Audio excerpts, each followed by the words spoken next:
August 19, 1944, Wehrmacht Headquarters, East Prussia. General Oberst Alfred Jodl studied the most recent intelligence briefs from the disintegrating Western Front. His commanders had estimated the arithmetic of Allied supply lines, extending more than 400 meters from the Normandy beaches to spearheading Third Army. The Americans have overextended their logistics. Patton will stop within days, if not hours. No army can maintain such far forward speeds without. From where he sat in Hitler's Wolf Schanze command center, Jodl calculated what every German general knew by experience. An armored division burned 150,000 gallons of fuel a day moving forward. The Americans were now 400 mf from their supply bases. The math was unavoidable. Patton's Third Army would stall, allowing Wehrmacht time to regroup at the Seine, maybe hold on to winter. What Jodl did not know was that 125 miles away, 5,958 trucks were already rolling eastward in an endless convoy, headlights blazing in defiance of military doctrine, carrying 12,500 tons of supplies every 24 hours. The Red Ball Express, a logistics operation so audacious that German military science had never conceived it, was about to shatter every assumption about mechanized warfare. Within 72 hours, Patton's supposedly immobilized tanks would crash through German positions at the Seine. Within a week, they would free Paris. In a month, they would be on the German border. Wehrmacht's best brains in the military were soon to learn a lesson in American logistics that would redefine their definition of modern warfare. Handed down by 23,000 truck drivers, 75% of whom were African-American, and who converted a one-way road network into the most effective military supply pipeline in history. The German General Staff's faith in American logistical failure was based on decades of military experience and current observation. The Wehrmacht had invented blitzkrieg, transformed combined arms warfare, and knew from close acquaintance the tyranny of supply lines. Their own campaigns had consistently foundered when logistics could not keep up with tactical success. In Russia, the Wehrmacht advance had rested on not Soviet resistance to begin with, but on the simple inability to provide troops over huge distances. German lorries were disabled on horse-drawn wagons, which remained 80% of German military transport, could not equal the velocity of Panzer spearheads. Differences in railway gauge caused supplies to accumulate hundreds of miles from the front line. General de Panzer soldier Heinrich von Lut, who would lead 47 Panzer Corps from September 1944, had written in July, "The Americans are confronted with the same logistical impossibility we experienced in Russia. Their mechanical advantage turns against them. Machines need fuel, bullets, components. They have moved 400 miles in 30 days. His story teaches us what follows. Paralysis. German intelligence carefully monitored American consumption rates. One Sherman tank used 0.5 mpg gallon on highways. Much worse cross-country. One infantry division needed 700 tons of surplus each day. An armored division needed 1,000 tons. Patton led 12 divisions along a 60 m front. The arithmetic looked unassailable. 12,000 tons per day. Moved 400 meters inland from the beaches, along cracked roads and a transportation system. The Germans had methodically wrecked during their withdrawal. General Major Siegfried Westphal, soon to become Chief of Staff to Field Marshal von Rundstedt in September, did the math on August 20th, even were the Americans to have unlimited trucks, which they do not, and ideal roads, which they do not, and no mechanical breakdowns, which is not possible, they could still not keep Patton moving for more than another 48 hours. Physical laws cannot be defied, not even by American industry. At 2:00 p.m. on August 25, 1944, in a requisitioned French chateau near Lay, Lieutenant Colonel Laurent Ayers of the Motor Transport Service was confronted with a room of critical officers. The arithmetic they reported was grim. Patton's Third Army was burning through supplies more quickly than any army in history, moving at rates that upset all plans for logistics. The old supply techniques, railway haulage, scheduled convoys, depot distribution, had failed under the load. "Gentlemen," Ayers declared, "we're going to make a one-way road from Cherbourg and the beaches to the front lines. Each car will operate 20 hours out of 24. No delays except for gas stops and emergencies. will transport 12,500 tons a day minimum. The name was borrowed from railroad jargon. A Red Ball freight was an express shipment that was more important than anything else. The Red Ball Express would work on the same idea: absolute priority, no delay, no exceptions. Technical specifications defy German military doctrine. 2 separate one-way highways, one for loaded trucks in one direction, one for empties in the return direction. 24-hour operations with headlights shining, disregarding blackout discipline. No-stop policy except for fuel and mechanical breakdown. 5-minute spacing between convoys, holding at 35 miles per hour average speed. Mobile maintenance squads every 50 meters. MP checkpoints stripping any vehicle less than 25 miles per hour.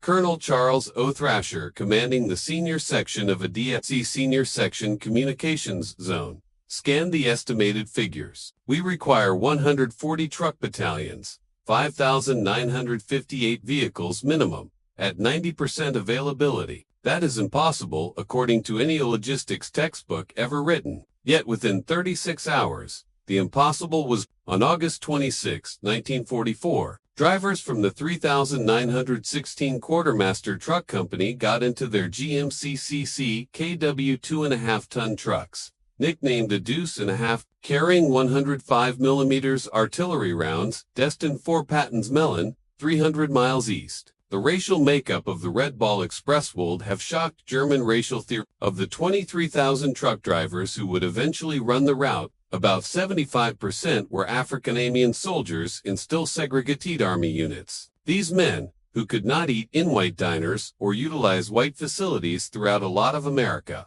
were moving the most acclaimed white generals' military. The drivers had built their own culture in hours. They wrote slogans on their Patton's Blood Bank, Hitler, here we come, Detroit to Berlin Express. They made their own slower cars took off right away.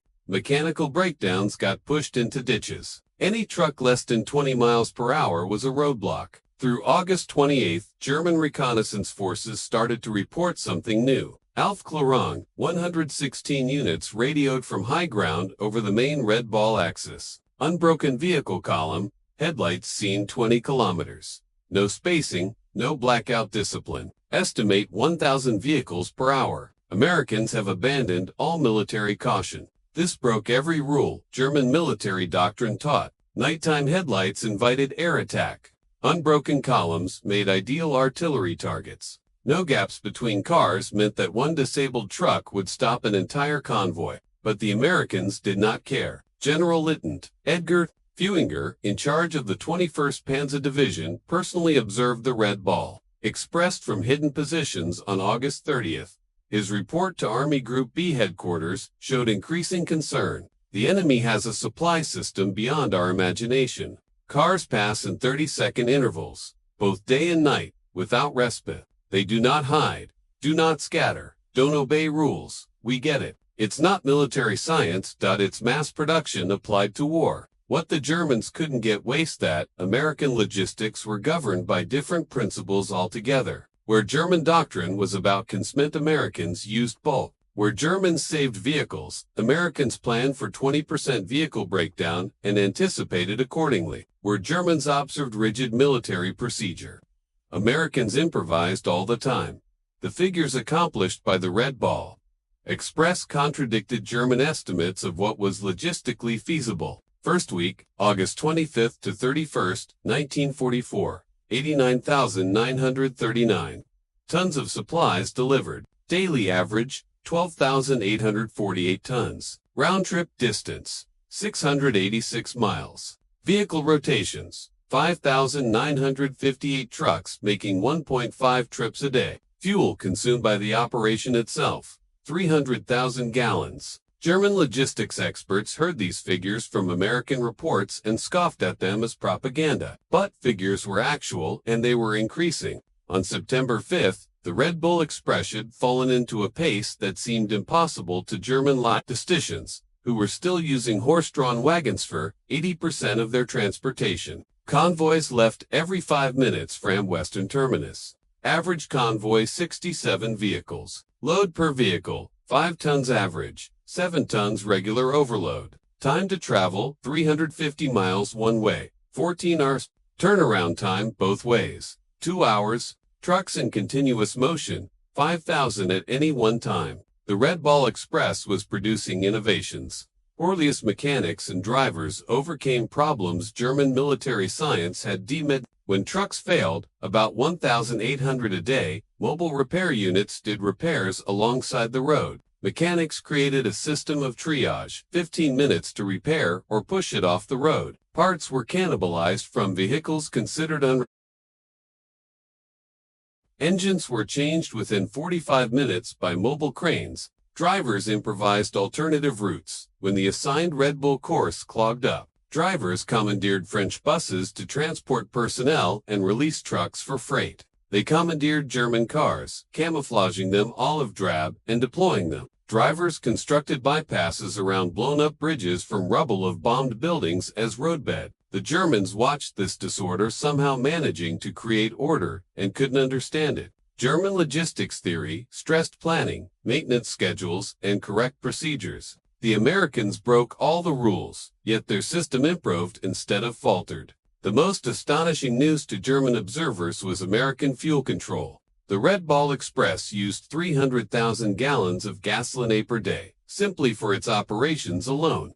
More than many German armies had for all purposes. Yet fuel never fell short. The Americans built a rival wonder, Operation Pluto, underwater pipelines, placing fuel pipes under the ocean, spanning fuel pipelines over the English Channel. Fuel ran through pipelines underwater by September 1944. German intelligence had not even picked up on it. Every 25 miles along the Red Ball route, forward fuel dumps were set up. Tanker trucks operated their own parallel convoy system, so that no vehicle waited longer than 10 minutes to refuel. General Major Walter Wally Monsignor from overflight photographs. Americans have larger fuel dumps than our entire strategic reserves. They consume more gasoline, hauling gasoline than we spend on whole Panzer divisions. This isn't war as we know it. It's industrial. Red Ball Express didn't simply supply Pattern's advance. It multiplied its speed exponentially. German military doctrine estimated an armored division could maintain 20 to 30 mi each day under ideal circumstances. Patton's divisions fueled by the Red Ball Express were averaging 40 to 60 miles per day for weeks. On the one-stop September 1944, the 4th Armored Division pushed 35 miles in morning operations, stopped for refueling at noon. Red Ball trucks were staged with fuel and ammunition, and pushed another 30 to mean the afternoon. This 67 mm one-day push broke German defense planning that made up to 30 m-day advances. General Oberst Hinescuderian, reading the reports in East Prussia, at first disbelieved them. No armored force can travel 60 mid-li for a week. Mechanical breakdown alone keeps it from it. It is propaganda or messiah. But captured American radio communications proved it. More ominous for German commanders. The Americans were transmitting their positions openly without code, confidently sure of their capacity to travel more quickly than Germans were able to respond. By September 5, 1944, the Red Ball Express had been fully reported by German intelligence. The implications for Wehrmacht planning were disastrous. All American military capability assumptions needed to be rewritten. The report included observations contradicting German military science. Americans wasted vehicles wastefully, leaving behind ruined trucks instead of fixing them. Drivers drove on stimulants day after day, ignoring all principles of personnel administration. No camouflage discipline, leaving the whole system exposed to air attack which never arrived. Mechanical failure rates of 30% a day, just swamped by redundant rifle consumption which would bankrupt any European army. Field Marshal Walter Model's reaction braid increasing desperation. If these are true reports, we are not confronted with a superior army, but a superior civilization. They do not try to conceal themselves because they didn't be afraid of us. They squander resources since they have limitless resources. We can't beat this with soldiers. The Red Ball Express truckers made a physical sacrifice German observers couldn't observe. Truckers worked 72 consecutive hours, hallucinating from fatigue and benzene. Crashes killed 300 truckers during the Red Ball operating phase. Trucks crashed in fog, flipped on ruined roads, burned when overheated engines caught fire. But morale stayed astonishingly high. These African-American men, who denied equal rights in their own homelands, knew they were writing history. They were refuting Hitler's theories of racial inferiority, mile after mile driven, ton after ton delivered. Seized German officers offered eloquent testimonial to the Red Ball Express's effectiveness. Oust Hans von Luck, captured in September 1944. Informed interrogators, we'd lost when we realized your system of supply. You are breaking every rule. Waste, fuel, junk cars, exhaust drivers, but win by numbers. You've mechanized war beyond our understanding.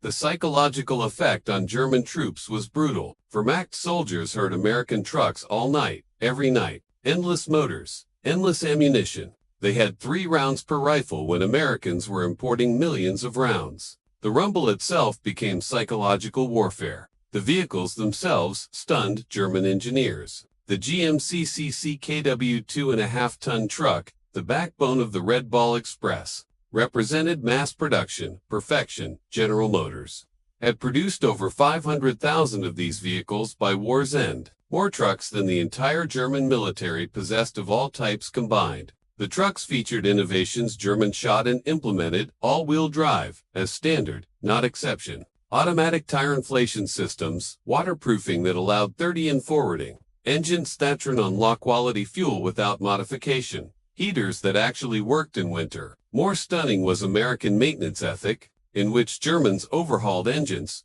Americans replaced them. In which Germans rationed parts, Americans junked whole vehicles for trivial issues. Where Germans boasted master mechanics, Americans boasted thousands of skilled mechanics while were able to make 80% of repairs. With the front advancing east, the Red Ball Express evolved with speed that amazed German planning officers used 2 weeks of preparation for significant logistics adjustments, as the original Chartres route proved inadequate. Americans built Red Ball Express extensions in one night. White Ball Express, Paris to Rouen, Green Diamond, railroad transfer points to Cher, Red Lion, Bayeux to Brussels, Antwerp, Brussels, Charleroi, ABC. Every new route was running in 48 hours of thought. German staff officers took weeks to prepare comparable operations. The Americans merely repainted new signs, allocated trucks, and began rolling. The dominance of African-American drivers in the Red Ball Express brought cognitive dissonance to German racial theorists. Nazi ideology asserted blacks were inferior, incapable of technical work, without initiative, and yet these drivers were accomplishing logistics miracles that German troops could not equal. The African-American soldiers recognized the irony. They knew what the Nazis believed about them, which motivated them to drive even more. Every mile they drove discredited Hitler. They were combating racism with truck keys, beating Nazi ideology with better performance.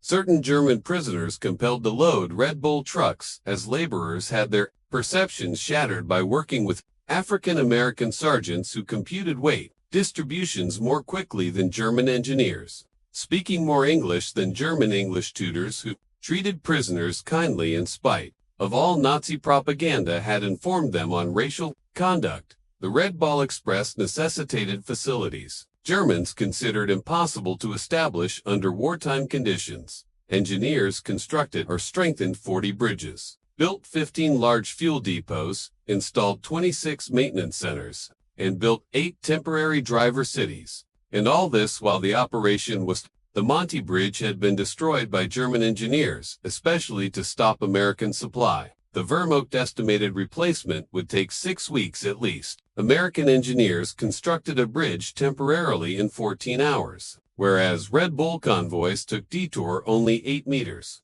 On hastily bulldozed bypass routes, American construction techniques were watched by German engineers in no meetings to plan, no precise blueprints, merely action immediately. They constructed more rapidly than the Germans could demolish. Constructed infrastructure which seemed to spring overnight in French fields. One Red Ball Express feat especially amazed German gun officers. Ammunition delivery rates that surpassed their greatest theoretical estimates. American guns fired unlimited, a luxury no German battalion had known since 1942, when Metz fortifications were reduced in September 1944. The XDX Corps artillery had discharged 100,000 rounds within 24 hours. The Red Ball Express delivered each round plus 20% excess. German guns defending Metz were rationed to 50 rounds per piece per day. The difference was astronomical. American gains blazed for hours straight as German artillery officers estimated that such bombardments needed 50 truckloads of ammunition an hour. The Red Ball delivered it non. The Red Ball Express went through vehicles in numbers that would have incapacitated any other army. By the late September, mechanical attrition was in mind-boggling quantities. Average life of a vehicle 10,000 normal, 30,000.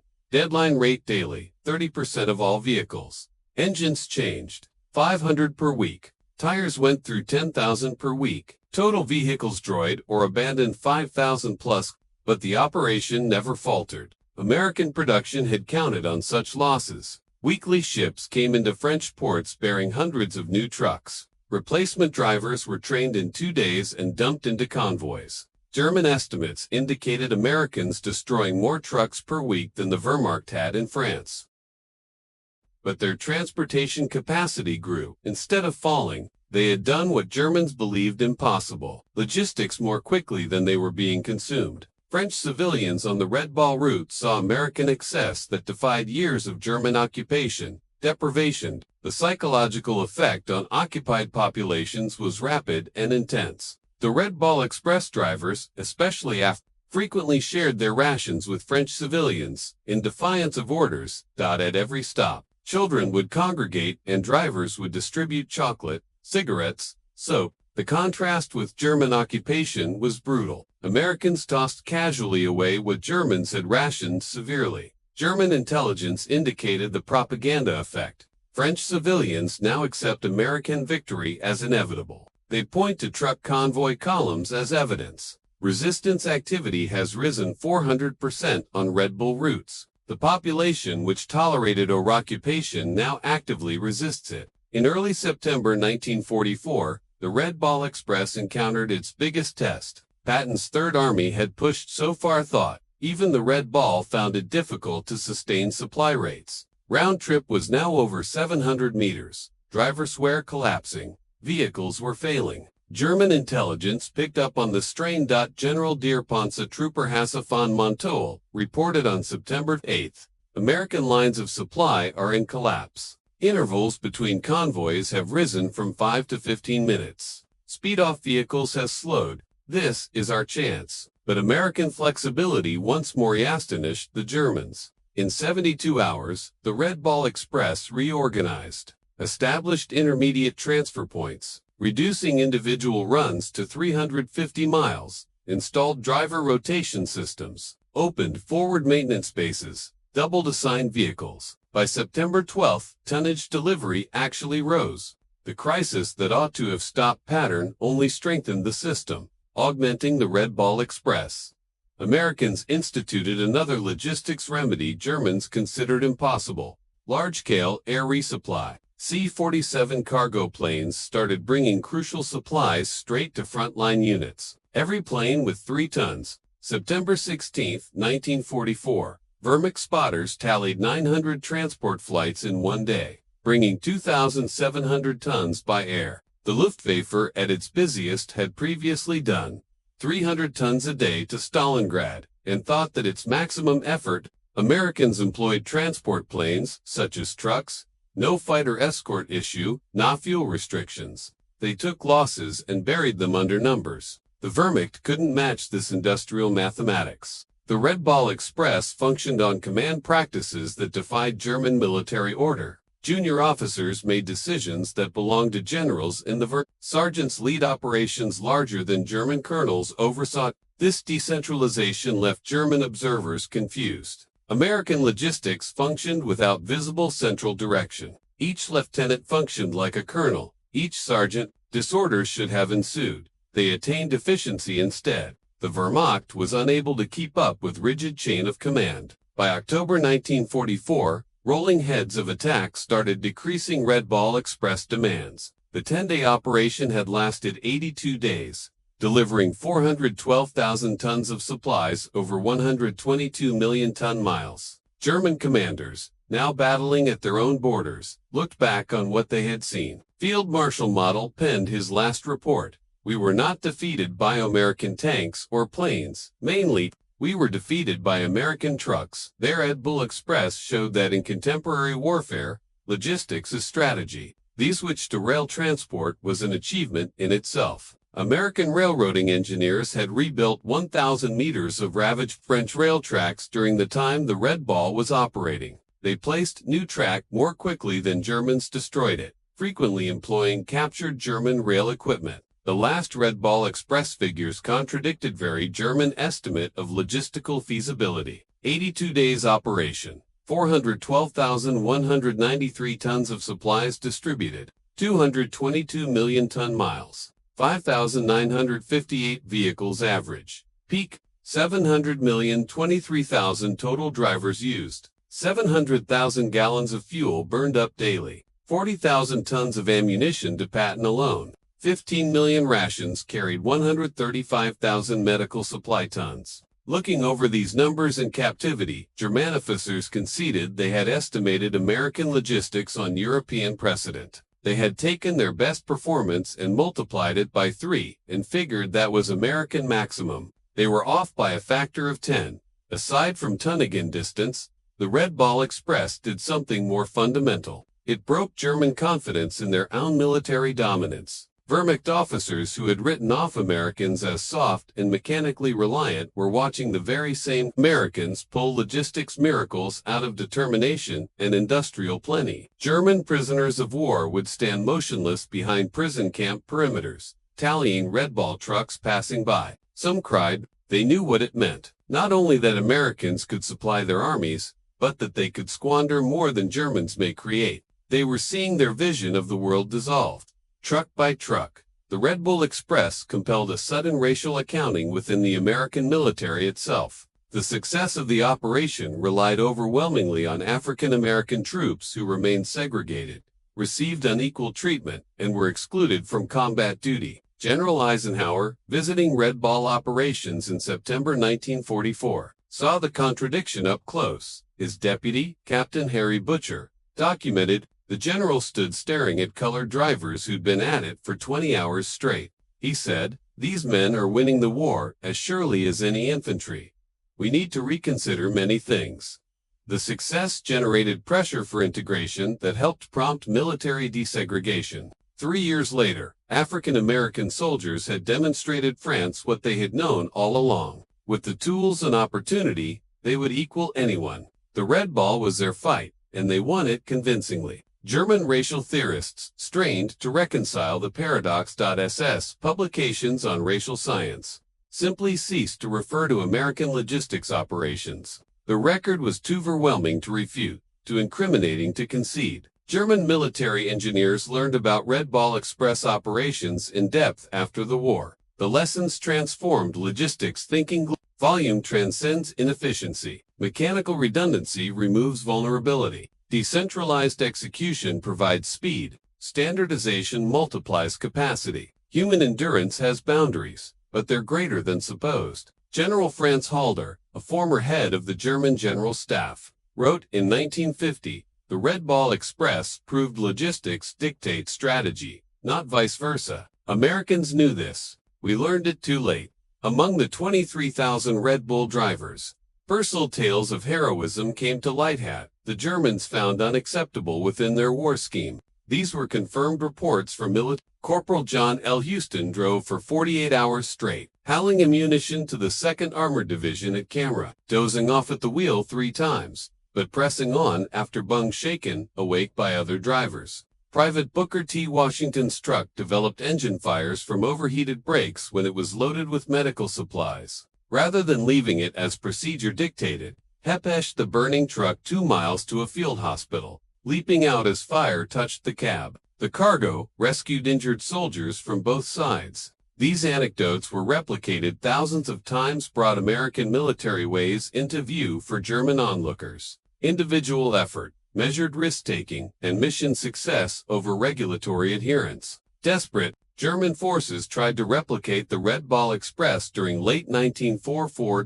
Operation Greif. during the Battle of the Bulge included plans for captured American trucks to create German The effort failed immediately. German drivers couldn't maintain American speeds. German mechanics couldn't repair American equipment fast enough. German fuel supplies couldn't sustain the consumption rates. Most fundamentally, Germans couldn't replicate the American attitude, often limited resources. Obstany, commanding the operation, reported, "We captured 50 American trucks. Within a week, 30 were deadlined. Americans would have taken their place. We attempted to fix them. That differential accounts for our loss." The winter of 1944-45 presented the Red Ball Express's final challenge. Freezing rain, snow, and ice would have been the wheeled transport's end. Wheeled logistics, the German theory said, was impossible below -10 C.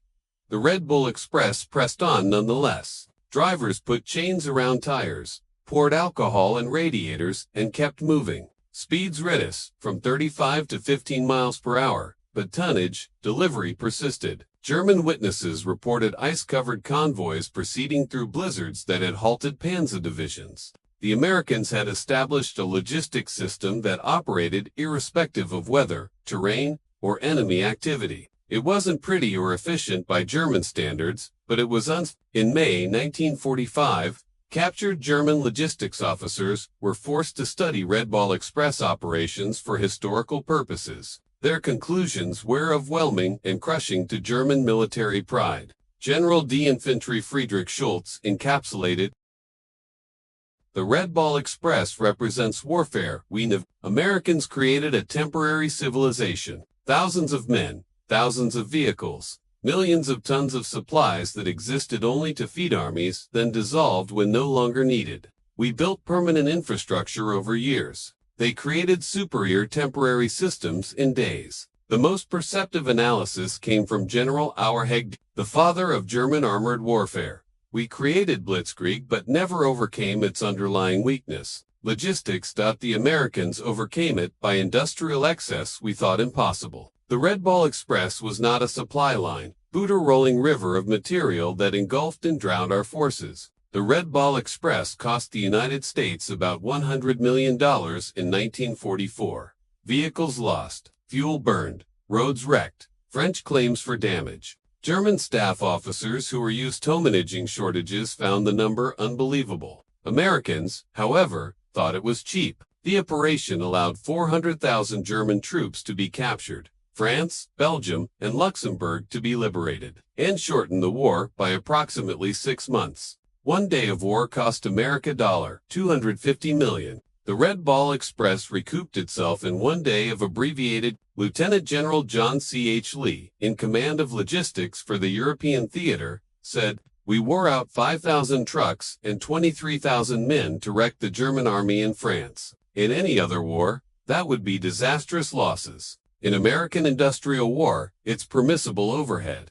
One of the unexpected results of the Red Ball Express was the revolutionary effect on post-war civilian logistics. Thousands of drivers returned to America with experience running the world's largest transportation system. These veterans started trucking businesses, planned interstate highways, and built the contemporary American logistics. Businesses such as Yellow Freight, Roadway, and Consolidated Freightways were established by Red Bull veterans, who implemented military logistics to commercial business. They learned in France that volume trumps efficiency, speed trumps perfection, and if you can keep trucks rolling 24 hours, you can move the world. Military historians, universal liagnal, the Red Ball Express as the pivotal logistics campaign of the European theater. Absent its operation, Patton's advance halts, Paris falls weeks later, and German forces successfully created winter defensive positions. The operation legitimized American military doctrine that prioritized logistics over tactics.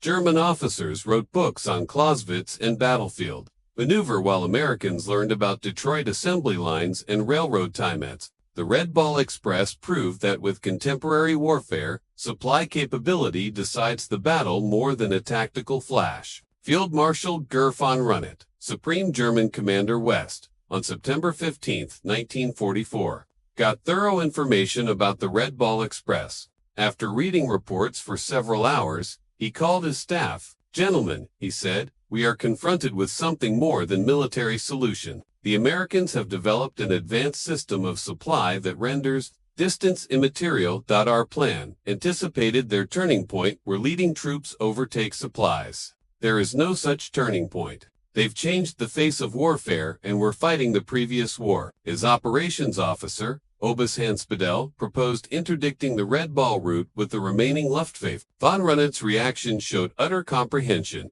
"With what are we to interdict? They have 6,000 trucks. If we knock out 1,000, which we cannot, they'll replace them within a week. We'd have to destroy 200 trucks every day just to keep up with their output. We don't have 200 aircraft altogether." Behind the numbers were human stories that uncovered American character to German onlookers. Drivers who hadn't slept in 3 days, refusing aid because their trucks may not survive. Mechanics laboring in freezing rain to keep convoys moving. Teenagers lying about how old they were to operate trucks. Such tales multiplied during the operation created a mythology that demoralized German troops. The Americans were not weak, as propaganda suggested.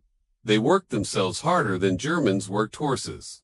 But they did it willingly, not out of fear. This Medethum, more lethal than German thinking had realized. The Red Ball Express bomb, accidental propaganda, stronger than any deliberate operation. German troops could hear the convoys at night. Non-stop streams of motors that never ceased. The noise itself became psychological warfare. German troops described hearing ghost convoys that immortalized men as effectively as real logistics. Realizing that Americans had limitless supplies while the Germans went on rations with their final ammunition, instilled despair that damaged combat effectiveness. American psychological warfare troops understood the effect. They started broadcasting truck engine noises toward German lines when real convoys weren't. German forces reported these ghost convoys as actual, showing psychological harm that the Red Ball Express had caused. In November 1944, when railroad lines were partially reopened, the Red Ball Express was discontinued officially. But its practices had changed military logistics forever. The idea of constant, large volume, wasteful but efficient supply became American military thinking. The last innovation was dissolution speed. The gigantic operation, 23,000 men, 6,000 vehicles, scores of installations vanished in 72 hours. Troops, redeployed vehicles, relocated, routes reverted to civilian traffic. Germans took months to organize smaller operations and years to disassemble them. Americans constructed what they required, used it, discarded it, and constructed something better. When German generals capitulated in May 1945, numerous cited the Red Ball Express, in particular, as exemplifying the appellousness of continued resistance. General der Panzertrooper Hassan Matoil testified at his interrogation. "When we realized your logistics capability, we knew the war was lost. You could supply armies quicker, and we could destroy them. The Red Ball Express was a weapon against which we had no defense." Field Marshal Albert Kessler, one of Germany's best commanders, was asked what surprised him most about American forces. His response: "Not your tanks, but your trucks. The Red Ball Express demonstrated to us that Yahoo'd mobilized your entire society's production potential. We were fighting your factories, not merely your soldiers." The ultimate statistics of the Red Ball Express are proof of American industrial warfare. Total cargo over 412,193 tons. Total distance traveled 122 million ton-miles. Trucks utilized 5,958, average daily 7,000 peak. Drivers engaged 23,000 in all. Operational days 82. Fuel use 57 million gallons. Worn tires 180,000. Destroyed vehicles 5,000 plus. Cost $100 million. German divisions routed by supply superiority. 47 estimated war days reduced by 180. These figures tell a tale that went beyond military conduct. They represent the time when warfare was transformed forever. When industrial capacity was more crucial than tactical excellence. When logistics dictated strategy and not followed it. In 1994, on the occasion of D-Day's 50th anniversary, the United States Postal Service released a commemorative stamp honoring the Red Ball Express at the National Postal Museum in Washington, D.C. The ceremony honored the operation that had been overshadowed by combat actions, but was as equally decisive in Allied victory. Veterans attending said they were proud of an operation that proved American industrial power and individual will could overcome anything. They had driven through exhaustion, through breakdowns, through weather that immobilized armor. They were black troops primarily, segregated, discriminated against, denied recognition in the war, but they had delivered victory at 35 miles per hour.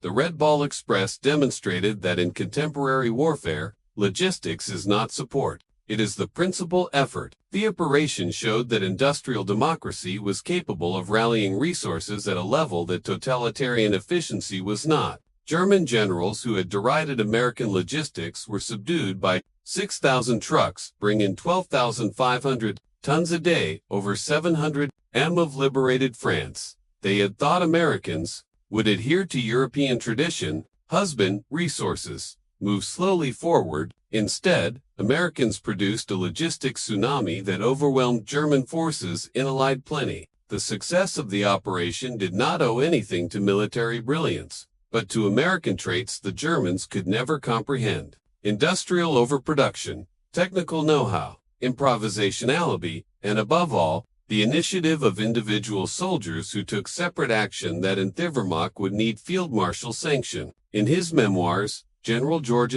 Patton, whose Third Army was the main beneficiary of the Red Ball Express, set down the final testament. The Red Ball Express truck drivers were entitled to as much credit for the defeat of Germany as any combat division. They drove by fatigue, by mechanical breakdown, by weather which brought armor to a halt. Absent them, the Third Army does not move. Without movement, we do not win. They were black men, segregated, discriminated against, denied recognition. They won the war as surely as any rifleman. History must note this fact. That fact remains the ultimate testament to the Red Ball Express. 23,000 predominantly African-American drivers at the wheel of 6,000 trucks on a one-way road to victory did what German military science had said couldn't be done. They supplied advancing armies faster than physics would permit, sustained tempo beyond human endurance, and showed that in 20th century, the side possessing most trucks outclasses the side with the best strategy. The German generals who scoffed at American logistics in August 1944 signed documents of surrender in May 1945, defeated by 23,000 truck drivers who transformed combat at 35 miles per hour. Their tale merits its place among the great wars of history, not because it was beautiful or effective. It wasn't. But because it succeeded. The Red Ball Express kept pattern rolling, kept the Germans on the run, and established that in modern war, the convoy of trucks is more important than the column of tanks. France's highways still show the marks of the Red Ball Express: ruts, worn by too heavy trucks, bridges hastily repaired, roadsides filled with derelict cars. But the most impressive monument to the operation is the rapidity of Allied victory. Each day the war was shortened, saved lives by the thousands. The Red Bull Express shortened it by months. Ultimately, the German generals who ridiculed American logistics learned the most difficult lesson of modern war. Amateurs discuss tactics, professionals discuss logistics, and Americans discuss trucks. The Red Ball Express was America shouting very loudly indeed in the cacophony of 6,000 engines that never died, taking democracy and damage at 35 miles per hour along a one-way road to triumph. The final word goes to a German officer whose name has been forgotten by history. His words related by a Red Bull driver during the 1994 anniversary, by the side of a road in Belgium. Observing the endless stream of American trucks, the officer remarked in accented English to his captives, "We prepared for everything. Your tanks, your planes, your ships. We never prepared for your trucks. How do you defeat an enemy who has more trucks than you have soldiers?" The reply rumbled past him at 5-minute intervals, carried by weary Americans who were writing new rules for war, one delivery at a time. The Red Ball Express had turned logistics into strategy, supply into victory, and trucks into the most effective weapon of the European war. The German generals laughed no more when they realized this reality. but Patton was already at their gates. By then, with the best logistics operation in military history supplying him.